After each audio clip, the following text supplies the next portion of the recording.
All right. Again, Barbara Gannon.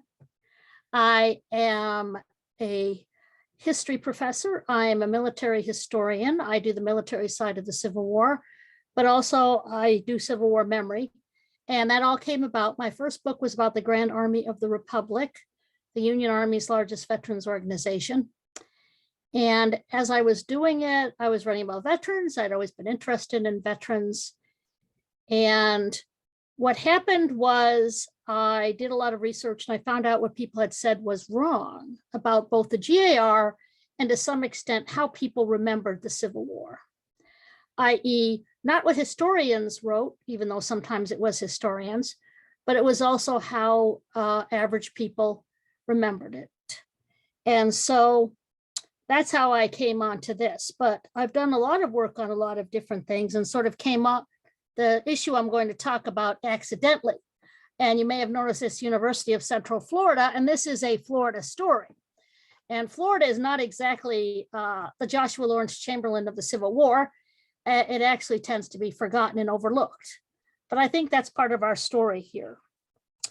So when you think of particularly what we call the Department of the South, which was the area I'm going to be talking about with Florida, it did get one great movie, and that was Glory.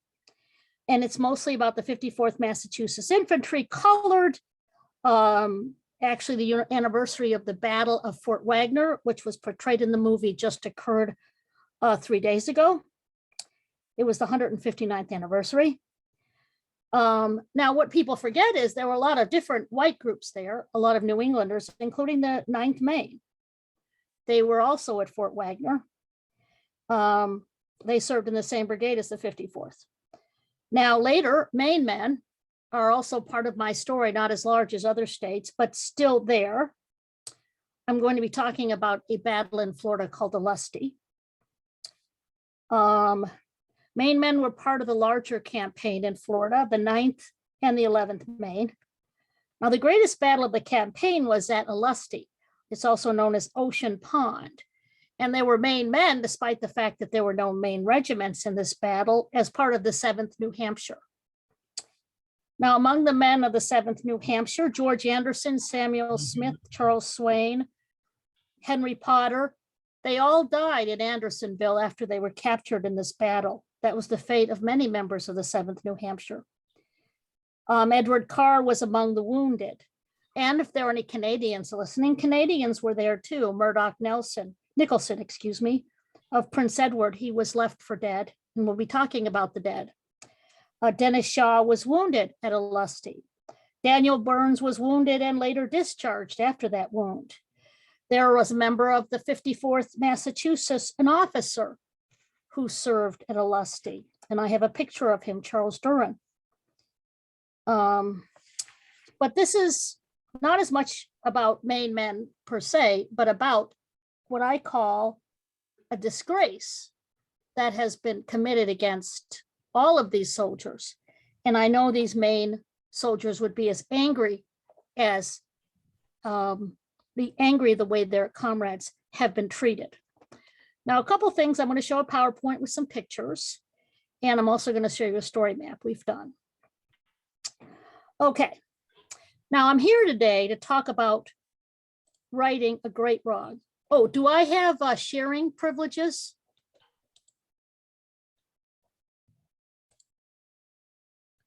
All right. You should be seeing a PowerPoint, are you? Yes. Okay. These are some of the people. I mentioned the 9th and 11th, and that fact, the 9th is on Morris Island, which was the battle before Fort Wagner, as you can see. And also Daniel Bean. I found this nice statue from the 11th Maine, and they served in many campaigns in Florida. And here is Charles Duran of Bangor, who has many letters that we have published in our Florida Historical Quarterly. He was a first lieutenant, but he often acted as company commander in the 54th Massachusetts. He was sort of a very typical case of veterans. They may survive the battle, they are wounded later, but he never really recovered from the wound and died 4 years after. let me just put this down. Okay. This all began when I became a Floridian. I got a job down here. Nothing against Florida, but I never imagined living here much. I only knew the name of the battle. I was like all Civil Warists. I was kind of Gettysburg and even Western theater centric. And I knew about Wagner, one of the few Department of the South battles. I found that there was a battlefield state park, and the emphasis on the state, and that it had a lost cause landscape, i.e. the Confederates were memorialized. Now I knew eventually there will be, I will find out that there are efforts to memorialize the Union effort at that site. It failed. That was in 2014. Now later I found there might be some bodies there, and I wasn't surprised. There's lots of bodies left around at Civil War battle sites. But in my naivety, I thought, well, there can't be many bodies, or people can't know about where they are, or they do something about it. I really found it difficult to understand that in Thank You for Your Service, America, where we commemorate Memorial Day, that we would omit and ignore the Union dead at a battlefield on American soil.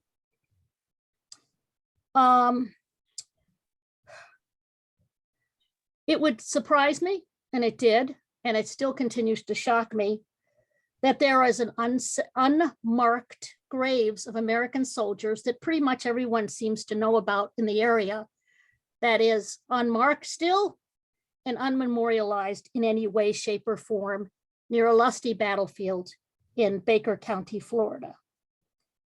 It is actually the remains of all the Union dead, not some of them, virtually all of them that could be found, placed in bags and buried. There are free men, there are formerly enslaved African Americans, there are New Yorkers, there are Connecticut men, there are some Maine, I'm sure, and on and on. They are there still today.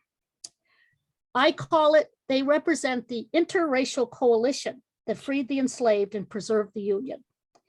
Even though no Maine regiment served there, these men, your men, would consider them their comrades. And I'm sure they would support me in this effort.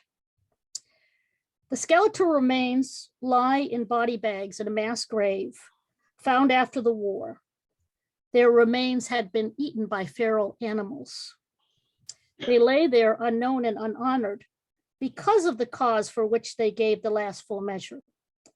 This is a conscious erasure of Black and white service members who fought in a war for freedom.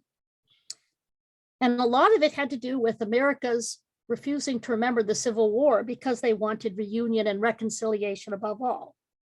Now, today, what I'm going to do is describe exactly how it happened. And I'm going to talk about the direct connection between the erasure of these men from history and their failure to commemorate their memory to the lost cause and its triumph, that is Confederate Civil War memory, and how they consciously created a racialized, a Black-white landscape to separate these men. Now, first I'm going to talk about the battle because most people don't know too much about it. I ask my Florida students and they say, what? There was a battle here? Next, I will talk about the fate of the dead. In this case, their bodies and their bones. And then I'll discuss the lost cause and how it became memorialized at this place.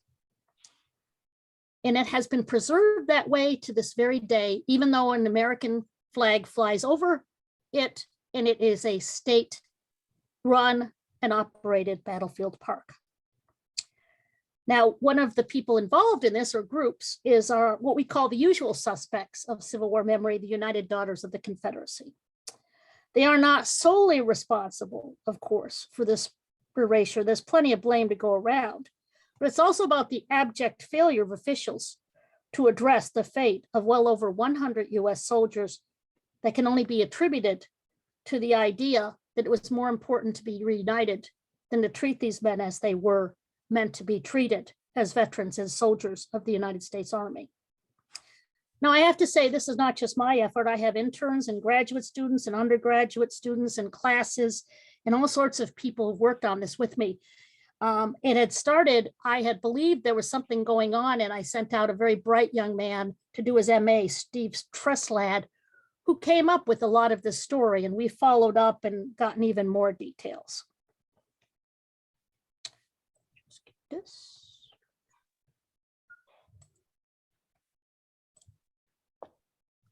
Now, first, let's talk about the battle. Here is actually a map. Could you straighten up, little map? You look kind of dizzy. Maybe I'll get the next map. This is the Battle of Olustee. And it was an interesting battle. Most people don't know anything at all was going on in Florida, but actually a great deal was. Florida was thinly populated, but supplied both beef and salt to the Confederacy. And the Union wanted to cut that off. This is early 1864. But they also wanted to go into the interior of Florida. They were occupying Jacksonville. If you know Florida, that's on the coast. They wanted to go into the interior to recruit African-American soldiers to augment their forces. And at the same time, Lincoln had he had ambitions, and it was as part of his 10% Reconstruction plan. And the 10% Reconstruction plan, the idea there was that 10% of the white population of a seceded state would take the oath of loyalty, and they could have a state convention and bring the state back into the Union.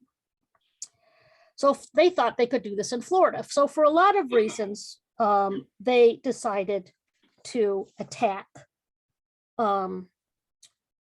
to invade heartland Florida by marching 50 miles west, exactly from Jacksonville. And if you take the road that goes from Jacksonville, Florida, 50 miles west, you arrive at Olustee and Ocean Pond. Now, there was nothing very important there. It was just what we call a meeting engagement, where two forces meet. Now, one of the reasons, and I think this is important for Maine and Connecticut people and New England people in general and New Hampshire people, one of the reasons why this battle is forgotten, even though it was 5,000 troops on each side and is probably one of the bloodiest battles of Union forces, and much of the intention in Civil War is about the Eastern and Western theater. I'm sure if you follow the Civil War, you know Gettysburg and Antietam and Shiloh and maybe Vicksburg, but there's also a Department of the South. Now, the interesting thing about the Department of the South, that was the department, i.e. the command that ran the battle in glory, but there were many New England units there. In fact, we'll meet the 7th Connecticut and the 7th New Hampshire that were both at Olustee. They used to call them the 77th New England because they often fought together. There were Maine units in the Department of the South. There were New York units, and we'll meet the 47th, the 48th, and the 115th New York will all be at Olustee. But there'll be Black troops there too, and they're kind of key because it seems when we talk about why it's not memorialized, it's the UDC, the United Daughters of the Confederate, act like it was only Black troops, and there were Black troops there. There were 3 units, the 8th U.S. Colored Troops, the 35th U.S. Colored Troops, and the 54th Massachusetts, which was ironically the most experienced and actually was the unit that managed to save virtually all of the other units by executing a controlled retreat from Olustee when they lost. Various parts of these units are all in the mass grave I will talk about. So, in February 1864, Union soldiers, Black and white, together, and I always emphasize that because I like glory, but it acts like Black and white soldiers were separate units and barely knew each other or disdained each other. They're in the same brigades. And if you know Civil War, there's brigades and divisions. So they're part of the same units together. So they moved out. The commander, Truman Seymour, was kind of an idiot. He didn't get good intelligence of the area. He did not know the Confederates had moved into the area. He thought they were still in Georgia. He thought he would surprise them. He didn't. They surprised him. They stopped around Olustee, which was a railroad station, and they built breastworks. And they're both the Union and the Confederacy had about the same number of forces, but an equal number of forces meet in the Civil War, and one has any time to fortify. It's usually going to turn out badly for the people on the offensive. The 54th, as I said, was the most experienced unit, but the 7th New Hampshire had sent a number of their men home on furlough, their experienced men, and the people who had been recruited later, late in 1863, were present. And then they took the 7th New Hampshire's Spencer's carbines, very good rifles, and gave them poor Springfield muskets that they had gotten from another unit that had not been cared for. So the 7th New Hampshire had very poor weapons and were very inexperienced. The commander, Seymour, made a number of mistakes. As a result, the Union lost, and they lost badly.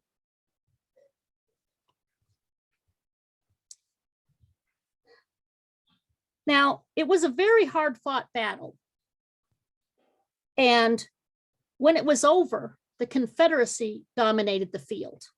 So what that means in Civil War is the Union has retreated, and it's their responsibility to take care of the wounded, the captured, and the dead.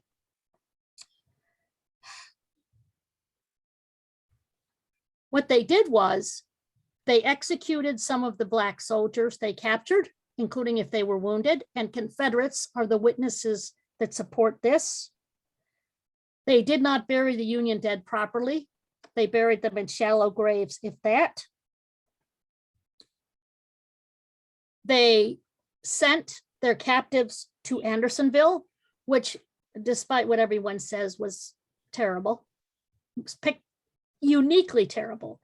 Now, for prison systems of the Civil War are no credit to anyone in what is called a Christian nation, but Andersonville, for a number of factors, was the worst. That's why so many of the captured at Olustee died later as prisoners. So the battle happens. The Confederates control the field, the Unions withdraw. A year or 2 years later, I should say, in 1866, the war is won and the Union is occupying Florida. Not in very large numbers, though, which is a very important part of our story. A Lieutenant Grossman in the 7th U.S. Infantry was sent to Olustee. And the idea was that he would find the bodies and do something with them. I think they might have gotten a report on their status. He brought, and this is why I think he was ready, the wagons he had brought had numbers of bags with them. So they bought bags. Over 2 years had passed since the battle, and the process of decomposition had left only skeletons. But more tragically, Grossman explained that the remains were disinterred by the hogs within a few weeks after the battle, in consequences of which bones and skulls were scattered, broadcast across the battlefield. Grossman and his men counted, quote, around 125 human skulls among the remains. He was convinced that these were all Union dead and not Confederate, because there were still some Confederate graves that were deep and well taken care of. They were on the south side of a railroad that runs right next to Olustee. He buried these men in a mass grave, and he describes it very specifically. He surrounded it by a 27-foot long and 18 feet wide fence, which tells you it's rather large. He erected a 12-foot high wooden cross, and it said, "To the memory of the officers and soldiers of the United States Army who fell in the Battle of Olustee, February 20th, 1864. He did not mention their bodies were underneath the cross. Perhaps he thought everyone knew or would know. He inscribed the words on one side as "Our Country," the west side, and it's really weird. because our country, many of these men seem to have been forgotten. On the north side, may the living profit by the example of the dead was on the cross. Maybe that's why these men needed to be forgotten. And finally, in the ultimate irony, unity and peace. For the African Americans and white Americans, Florida Reconstruction would be brutal if you did not support white supremacy. So time passes, and the 7th U.S. Infantry, which was at St. Augustine, and most other U.S. Army units are removed because the South is redeemed by the early 1870s and finally in 1877. White supremacy rules, and the former Confederates are now in charge. Now, a few years after this happened, a Captain Loomis Langdon, who had served at Olustee in the 1st U.S. Artillery, went by in a train. And someone pointed to the battlefield, and he noted that he had heard there was a cross there for the dead, but it was gone. There was only the remains of a fence. So when he saw that, he decided he had to do something about it. So he wrote to the War Department and explained to them that what they were going to do with the bodies that were now unmarked and they were just anonymous.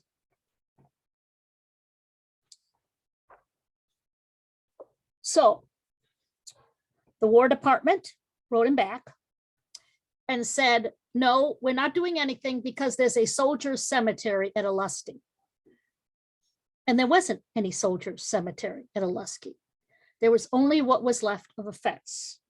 And the marker itself, the cross they had built there, hadn't even mentioned that it was anything but for the memory of the dead and those who served. And it was not a marker in any way, shape, or form of bodies. Now, the War Department refused to take any action, and the men were left there. Now, here's what's strange. You're saying, well, there's nothing that can be done and nothing that should have been done. There were a great many things that could have been done and should have been done. The United States Congress, the American people, and the president had set up the national cemetery system. You see them at Gettysburg, at Shiloh. As early as 1866 and 67, Congress allocated money very specifically to go out, particularly in the South, to find the dead U.S. soldiers and remove them and put them in honored places, i.e., buy the land, and you see them. You see the headstones. They appropriated $1 million for headstones. If you go to Gettysburg and Shiloh in Beaufort, South Carolina, that's where a number of the Fort Wagner dead lie. There are a number of places they were supposed to be, but it just wasn't done. This was by policy and by law, something that should have been dealt with. So what was found, and I found in a record that they had gathered as part of an investigation to find the mass grave and identify it, was a letter from a quartermaster. Now you're thinking quartermaster, supply guy. The quartermaster was also in charge of the dead and removing bodies and making sure they were removed to national cemeteries. In 1868, there was a receipt for the dead that were removed from northern Florida. And there was a contractor. This was a contractor's job. Maybe that explains things. And he had a contract to remove the bodies from northern Florida to Beaufort National Cemetery, the nearest national cemetery. The receipt, which he was paid a great deal of money to do this because he was paid by the mile, listed Tallahassee and Jacksonville and Lake City and Apalachicola, but not Olustee. Attached to the receipt is a letter from the Department of the South quartermaster.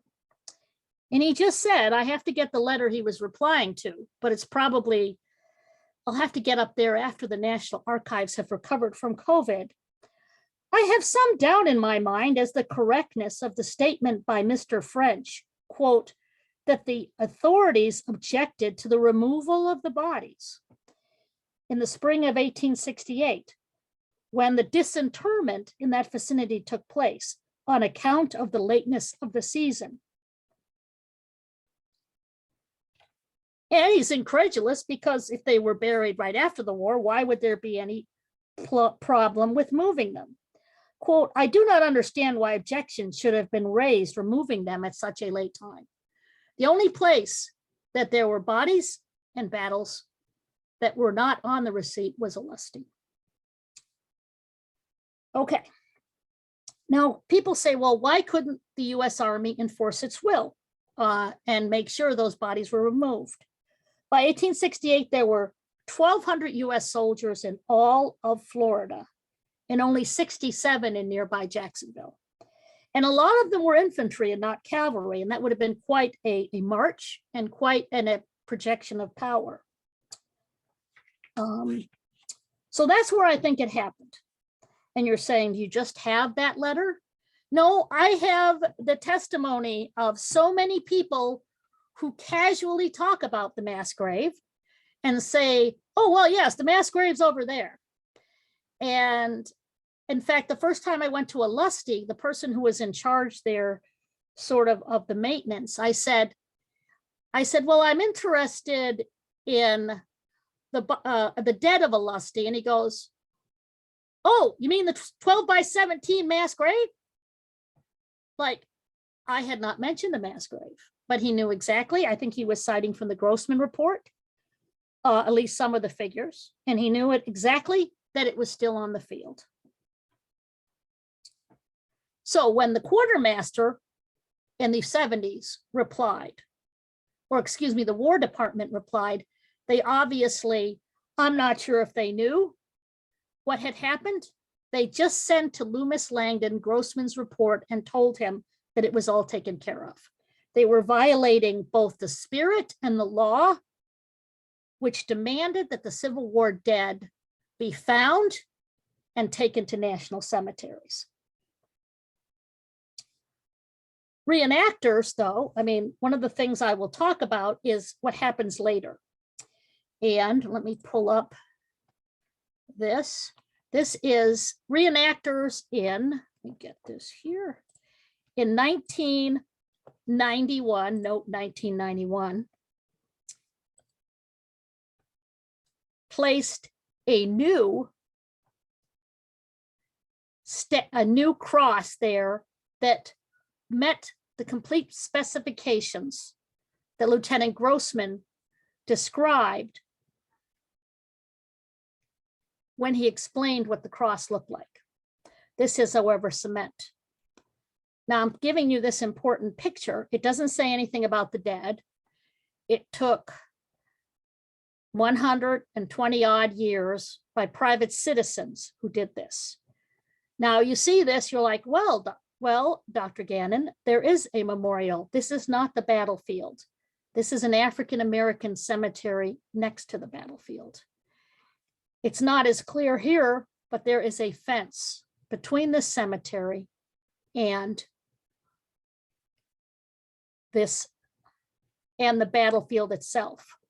Most people think the mass grave is somewhere behind this cross, and you will notice there is no mention. I can tell you it's hard to see. There's no mention of the dead here, nor is there any mention of the dead behind it.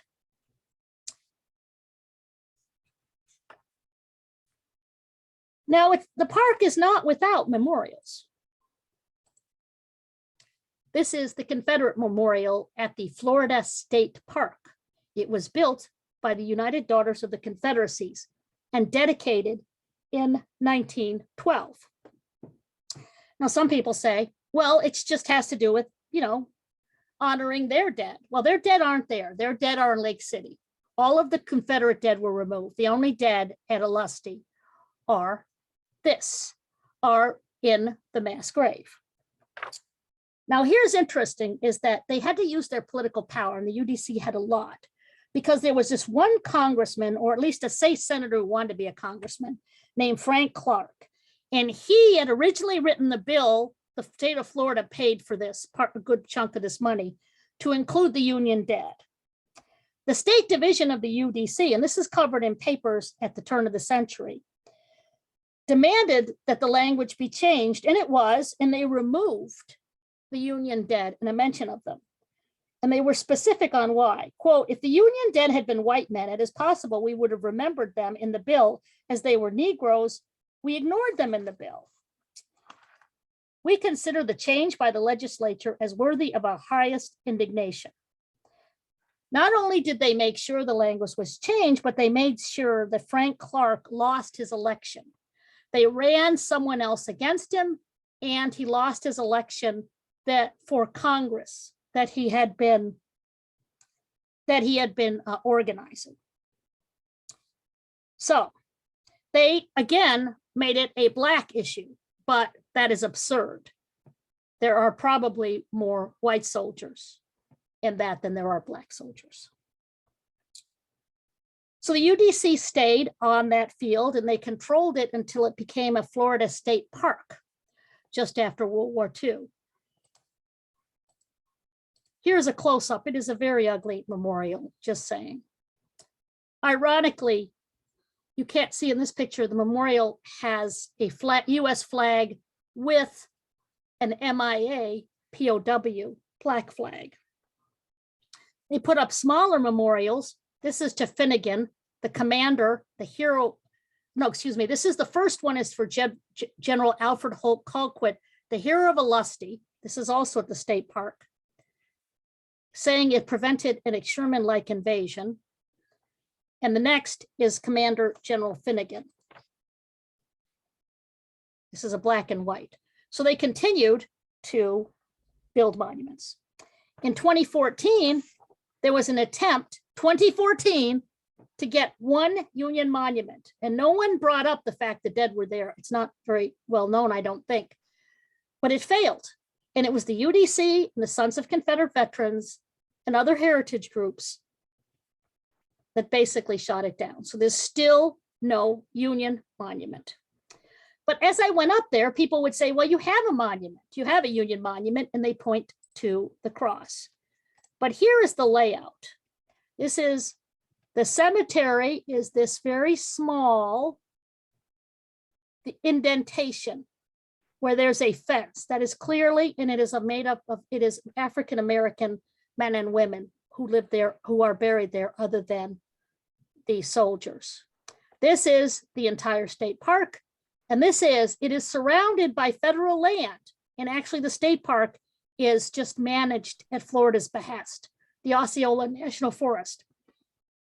So by all accounts, they're American soldiers on land, unmemorialized, that is almost, at least in the federal government's purview. Now, one of the things that is important is we identified in this, in our effort, is that there's a great deal of laws pertaining to veterans and their burial. This is not just, oh, let's get it. Someone asked me, are you going to raise money for this? No, I'm not. I'm a taxpayer. There are laws about this. There's a National Cemetery Administration still exists. Starting as early as 1867, the National Cemetery Act was clear. It provided public monies to bury the Civil War dead. In 1873, they allowed veterans to be interned there, even those who had not been killed in the war, in National Cemetery. And on and on. Confederates received headstones in the 1920s. Private cemeteries, if you go to a private cemetery and see a veteran's up to today headstone, that was all authorized by Congress.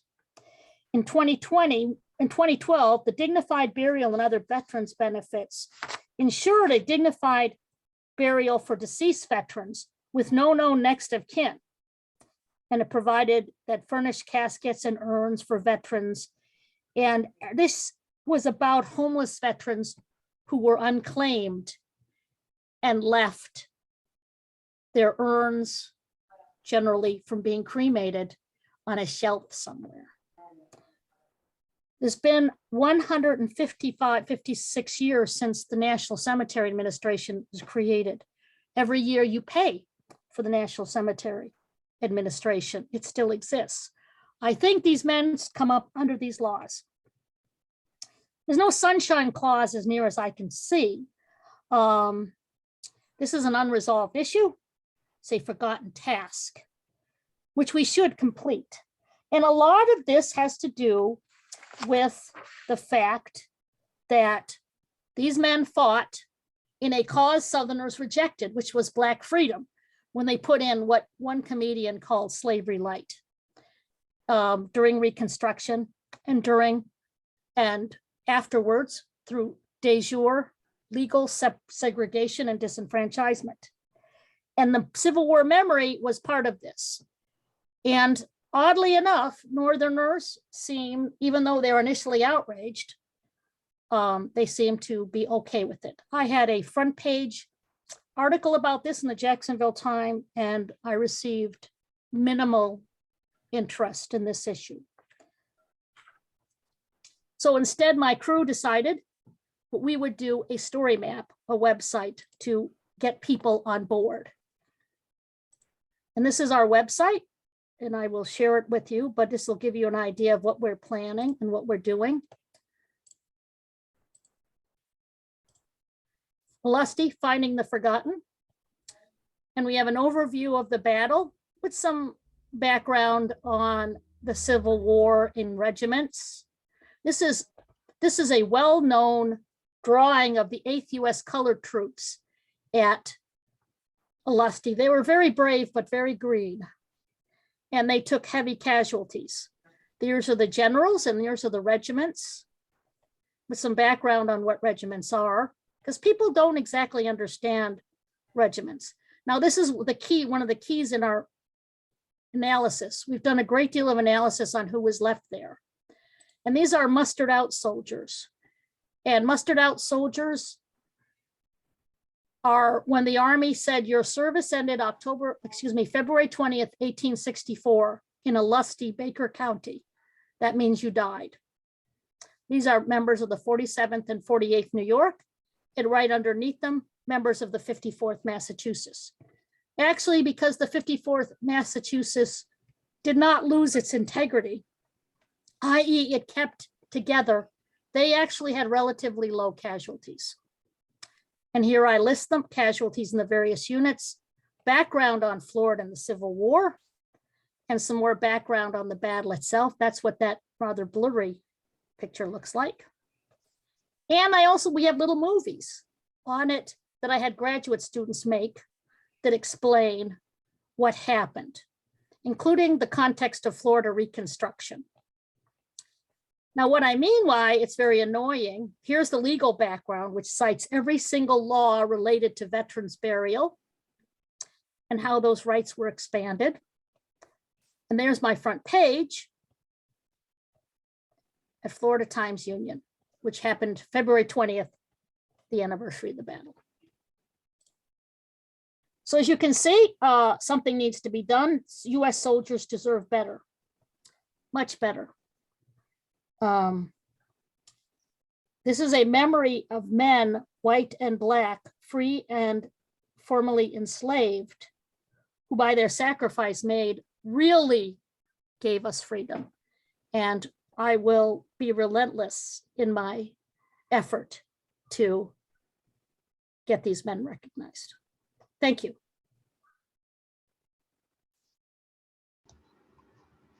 Bravo.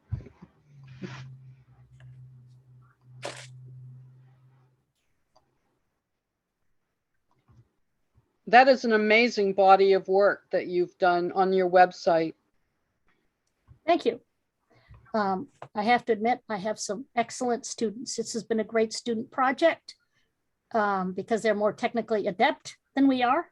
And it gives them experience being technically adept, which looks very good on resumes. I always laugh because people have this thing, well, what do history majors do for a living? Actually, history majors do quite well. They need skills too. No one's going to hire you for knowing the order of battle at Gettysburg. They will most certainly hire you if you've created an innovative way to portray the Battle of Gettysburg and learn skills that can be applied to other things. Do you run into any modern pushback? Yes, I do. Modern pushback is many things. Modern pushback is, okay, at the Olustee Field, the person said to me, well, we try to just be neutral here. The entire state park is a shrine to the lost cause. There is very little. They mention the Union, they don't talk about the dead still being there. I mean, that's not mentioned, even though they all know it. When you go up there, it's just like, oh yeah, it's over there. And they think the memorial in the African-American cemetery is acceptable, but I know Black history. And that was my field in school.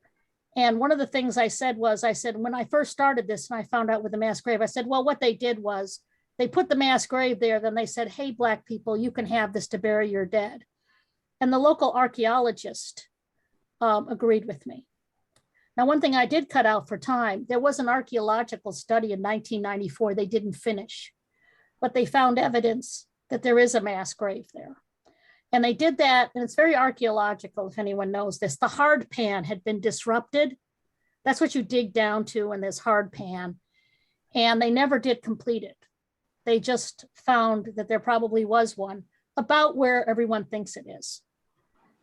Now, might it not be there? Yes, but everyone thinks it's there, the archaeology report, and there's no place those bodies are. They're not at Beaufort, which is where they should be in South Carolina if they were removed.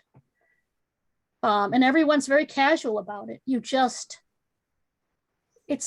I always have this joke. Tony Horowitz wrote this book called Confederates in the Attic. And I'm like, Tony, he died a couple of years ago. I said, may your memory be a blessing. You missed this one. Because everyone's just like, oh yeah, over there. Yeah, nothing can be done. No, nothing can be done. We can't memorialize them. No, don't even try. It's very hard to explain. But yes, it's a lot of who cares. Pam, can I ask a question? Yes. Hi, oh, thank you so much. It's so fascinating and so sad. You mentioned that you received very little reaction to your article, which is heartbreaking. And I think Pam said earlier in the chat, you know, what can we do? I so appreciate the fact you're not going to stop so we can get something done, but what could each of us do? My plan is, it's been a little slowed down because of COVID and all sorts of things. I mean, you know, for example, brilliant student who did that, she's going to be okay, but she had COVID. I mean, it's just, everything slows down. Of course, yeah. But my plan is to write letters to congressmen, not just my congressman, but to the congressmen who run the committees that are the authorization and appropriations for the National Cemetery Administration, and bring this to their attention. I think it's well within their scope. They could even just put on the state park. See, the problem is it is an African-American sacred place. And when you go up there, imagine the cross, and you don't see them at the semicircle of African-American dead. No one is buried behind the cross, which makes me fairly sure everyone knows there are other bodies there. And so when I heard it, I said, well, they just allowed it. And that's exactly what the archaeologist agreed. They just allowed the African-Americans to have that piece of land, which I'm sure in their mind was desecrated. So my plan is to get the NCA. I used to work in Washington. You go after the committees that are authorization and appropriation committees. And they're going to have to come up with an answer. Everyone I've talked to people about this, I even went unofficially to the National Cemetery Administration, who I've worked with on another project. It's like death. No one wants to disturb the status quo. And I stood by that cross and I looked where they were. And I just honestly, as a veteran, wanted to start vomiting. I know that sounds weird, but I did, because I know they're there. And so it's kind of staggering. So that's our plan. Our next plan in the fall, hopefully COVID is ripping this place up. It's now figured out how to break vaccines, I think. Mm-hmm. we have to wait. We're sort of regrouping until fall, and then I'm going to send for the next budget cycle letters to all of their committees. Yeah, my fourth great grandfather served as a quartermaster. He was captured by Stonewall Jackson in '62 and went to Camp Douglas, and then went back as paroled, I guess, and then went back and served throughout he was in his 60s. So, and then he went down and worked for the Freedmen Bureau after when he was 65. So, Yes. Yeah, so I would think in his name. I just, it breaks my, what's surprising when Washington isn't functioning these days. Do you have a name? I know appropriations, I think, isn't Josh Hawley or somebody, if the Republicans turn over? I noticed there was a New Hampshire. Appropriations? There was a New Hampshire guy who was running their special investigations. I can send you. Yeah, What, maybe who Pam the could send NCA that out. Yeah, I thought maybe you guys would all enjoy this one though. I didn't get a chance to show this. I ordered, they had the official records for Fort Wagner right here. This is I think a first or second edition. When I got it, it said property of the Bosworth Post, GAR in Maine. Yes. My granddaughter has a second great uncle who served in the 9th Maine at Fort Wagner, and he also was wounded and never really totally recovered, died in 1868. Yes. And they finally found where he is buried in Portland, Maine, and the 54th came up. It was wonderful. Wow. They had a huge thing. He was an Eastboarder. Well, that's in fact, the book these books that I found, there were three volumes, and it said Bosworth Post, Portland, Maine. And someone had written in pencil, information 54th Mass, Robert Shaw, CO, commanding officer. Wow. So they cared enough to keep that because that was their war. New Englanders, I want to say to you, it's your war that they're forgetting. The 77th New England, everyone called the 7th New Hampshire and the 7th Connecticut that they were always fine together. So they said, oh, you guys are just the 77th New England. Well, I will write to my congressman, but if there were any Canadians in there, it would be nice to have the Canadian government say, what is with this? Why are our people not honored? Yeah, there were Canadians. I found one who's probably there. He was left behind. He was from Prince Edward Island. There were some Canadians because New Hampshire was very vigorous about finding people from all over the place to serve. Yeah. And there were, and we do more investigations. That was just my superficial. When I said I was going to do this, like, well, where were the Maine men? And I knew there were probably some in the New Hampshire outfit, but I found Canadians too, but a Canadian member of the 54th. There were a lot of Canadian members. I would imagine that would have attracted Blacks in the Maritimes and Maine, yes. that here is something we can do. Yes. So that is when I first heard you speak for Massachusetts Historical Society, that was what I thought, that there are people, some of our people could be down there. Yes, they are. And I guarantee, even if they're not down there, I guarantee all those people that died in Andersonville, which I was actually, when I do this, I go, let's see, dying in Olustee or dying later in Andersonville. Okay, not tough decision. The thing about writing about the Grand Armed Republic is comradeship was everything. All of these men, if you have anyone who served in the Union Army, I want to go to everyone, they would haunt you. They would come and drag you out because this is the greatest. They were so keen on honoring the dead and it was so important to them. They would all want this addressed, all of them. So if you had any relative who served, they would be extraordinarily upset by this. Especially, it's a state entity. This isn't something, the UDC owned this initially, this land, but actually they bought the state park land for like $1 from donators. But now they don't. It's Florida's taxpayers' money. And something needs to be done either, but I focus on the Osceola National Forest because the person at the state park told me they just manage it at the sufferance of the federal government because of the national forest designation. if you had your heart's desire, are you thinking DNA testing? Are you thinking reunification or? No. I don't think these men, I don't think that would be appropriate. Well, you'd have to really disrupt the African-American cemetery they let come around. I want a memorial. I want perhaps single headstones that were authorized for the unknown dead of the Civil War. Or we actually are pretty sure who died at Olustee. I mean, we have the list. We have a pretty good idea of what names are possibly in that hole. Plus, they're building a new visitor center. I want it central to the interpretation of the battle. I do not want the lost cause brave men who stopped the invasion of Florida. I want to talk about the brave men who assured the Union's preservation and what the GAR would say, remove the greatest stain from our flag, slavery. And so, yes, that's what I would want, some kind of memorial. I think that's sufficient. I don't think they're dishonored being with African Americans per se. They're not marked. Well, this has been wonderful. Anyone else want to unmute with a question?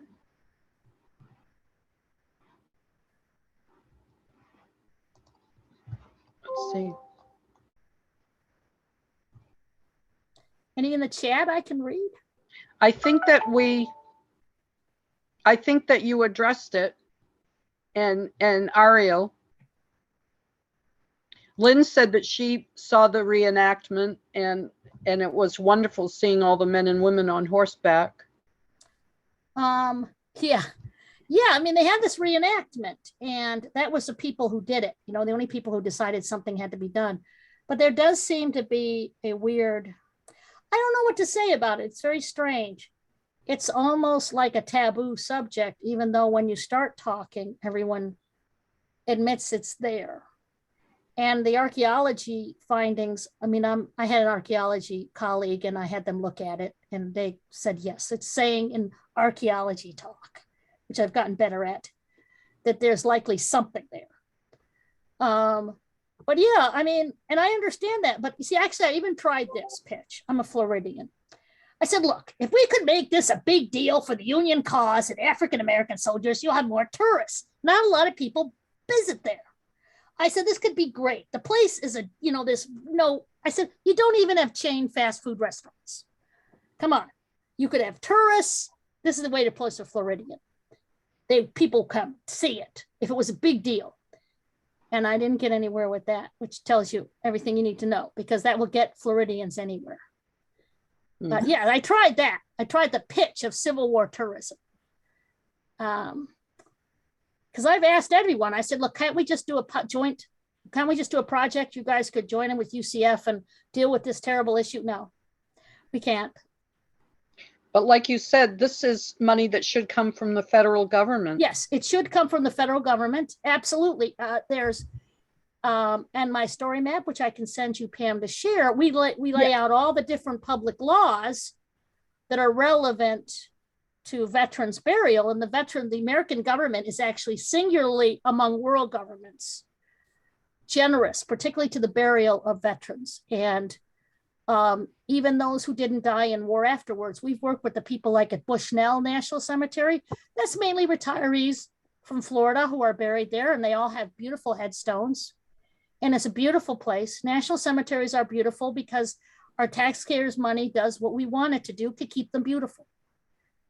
And I want this for them. And I don't, they died horribly. And I think they deserve something. I just say one more thing? Yes. Pam, okay. I applaud your efforts so much. I'm surprised. I'm very interested in the Civil War, given my grandfather on my other side of the family, his contribution, and I have well-known abolitionists in my family.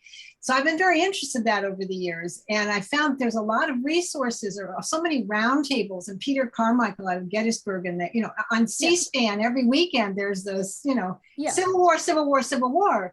So where's anybody behind you isn't there I get, there's when I get in the mail the Civil War Times, that magazine they send out with those beautiful pictures of all the battlefields they're saving and American Battlefield Trust. Yeah, some nice work. Where is the effort behind? Where is everybody? Well, honestly, I'm going to tell you, one of the things, as something I alluded to beginning, it is about the East and the West, the popular Civil War. It's like, if it's not a decisive, people don't understand the Civil War was run in places like the Department of the South. Because if the Civil War was anything, it was an insurgency with decisive battles. You had to go in on the ground and take ground. I think we've learned that pretty well. And a lot of places like the Department of the South, or a lot of places, there's the popular Civil War of Antietam and Gettysburg. Mm-hmm. The West is less popular, but people still know it. Yeah. Other than glory, no one knows anything about the Department of the South. There was all sorts of things went on there, and battles, and people suffered and died to take what we would call today bridgeheads of the Confederacy, like in South Carolina around Beaufort, where the 54th fought. Charleston's not captured unless someone occupies that. And Florida was partly occupied and blockaded. And everyone says, well, it was just, excuse me, meat. It was just meat, you're right. Yeah, ask Vladimir Putin about logistics. Yeah. So yes. Just so frustrating. I'm frustrated. I can imagine you're frustrated. Yeah, it might be a Florida thing too, because I was working on a African-American cemetery over in, near Orlando, near Altamont Springs, and ran into all kinds of problems. We had a TV crew and everything trying to get the relatives access to the graves, but because it was on private property, we couldn't get into the cemetery. No battlefield, but there were a lot of veterans buried there. Yeah, it's that's a thing about American, and that's another aggravating point. In the African American cemetery, there are many veterans' headstones. When I first went up there, I knew, and this was before I knew where the bodies were, I visited the African American cemetery, and I saw a guy who was in the 93rd Division, which to a military historian, oh, well, then he's a Black veteran. He's a private in the 93rd Division in World War I. And that was probably the hardest. The brigades in that unit were the hardest fighting, the regiments, excuse me, in that day. The regiments were the hardest fighting regiments in World War I. They beat most white regiments because they fought with the French early on. So, but yeah, they're there, and I just want a proper recognition. So it becomes part of the landscape. And it's not just, they stopped the invasion of Florida. Yeah. So, I mean, ironically, a student of mine did an MA on Florida.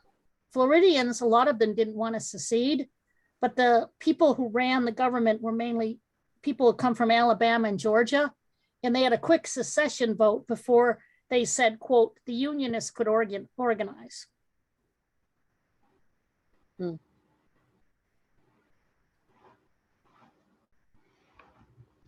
Anyone else? Yes. I'm not a member, but can I ask a question? Of course. Is there no land to be preserved? The land that the battle happened on is largely preserved, not all of it, by the state park and the national forest that surrounds it. Yes, so a lot of it is, there is some areas they may have skirmished, like at Ocean Pond, which is where I think the Confederates were initially, there's like a beach there. And it was actually a turpentine factory, which was sort of there was a turpentine factory there, which was the #1 industry in that area. That's why it's a forest, because of pines. Turpentine was a huge industry in Florida. And that's another thing that happened to me on this. I asked them about why they couldn't be sure the bodies were there. And they said, well, the Black turpentine workers who died at the turpentine factory, they said were buried on top of the mass grave, they think. And then I found out the turpentine workers were often convicts. My main reason for asking is that to get the American Battlefield Trust interested, you almost need to show them some land that's in jeopardy. Yes. And you see, my whole thing is the land is there. If you look at my map, it's all federally controlled land. We have a federal organization and they're our next step. But one of the things I wanted to do, to be very honest, was I knew this would be a better effort if I had names. And I hope to, by the end of the summer, have a list of pretty much everyone who is left behind.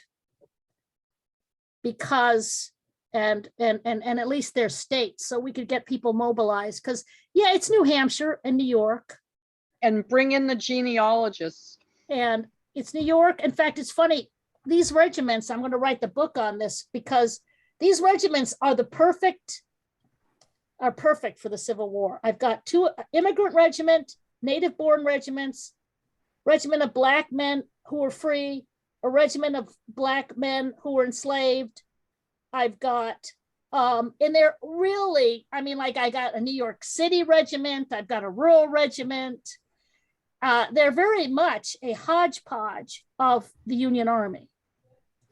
You know, you have people who are Italian and French who were killed, and Irish and Scottish and New Hampshire people, and slaves from North Carolina, the 35th USCT, and free men from Boston and Massachusetts and all over the Midwest. And they're all there. That is an amazing angle. Yeah, it is. It's you know, if I was going to draw up, I kind of joked, I call it a social history of a mass grave. If I was going to draw up people representative of the Civil War, it would be these men. They were very representative. Anyone else? You don't have to be a member. Please, anyone with a question, unmute and speak up. If not, I'm going to say, Barbara, this is fantastic. And you went over and above and tailored this to us. And I appreciate that no end. Well, I knew there were Maine men there. And I figure Maine men, they're good men. We all know that. And they were, remember Maine, people always say it's small, but who gave the highest probably percentage of men to the Civil War based on their size? Yep. And some towns were decimated. Some small towns in Stonington, I think Maine was one that was pretty much decimated. And remember, they came home sick and injured and died in a few years. Or maybe they died in 10 years. Or like Joshua Lawrence Chamberlain died of wounds in 1914. They're never the same. Yeah. The war doesn't end. Everyone acts like, oh, well, the war's over. Hurrah. No, it doesn't end for these people. And people talk about PTSD, yeah, and diarrhea and wounds that bleed and everything else you can imagine. It never ends for them. They deserve better. And I guarantee you they would be furious at this late point in time that we're still talking about this. Yes. Well, thank you everyone for your attention. I will keep Pam appraised of our efforts. And I will send out, when you send me some information, I will send out a wrap up to everyone. And I would be glad to help you with any genealogy of New Englanders that you find, because that might be a way to get some descendants interested in this. Yes. Yeah. Thank you very much. Thank you, everybody. Next month, we're going to have another story map. A professor in Presque Isle, Maine, who is doing a huge cemetery project, and it involves geographic information systems and LIDAR and stone cleaning and genealogy and all kinds of things. It's just an amazing project that they got a huge grant from the Stephen and Tabitha King Foundation. And hope to see you all then. And I will be sending out a wrap up. Thank you, Barbara. Appreciate it. Bye, everyone.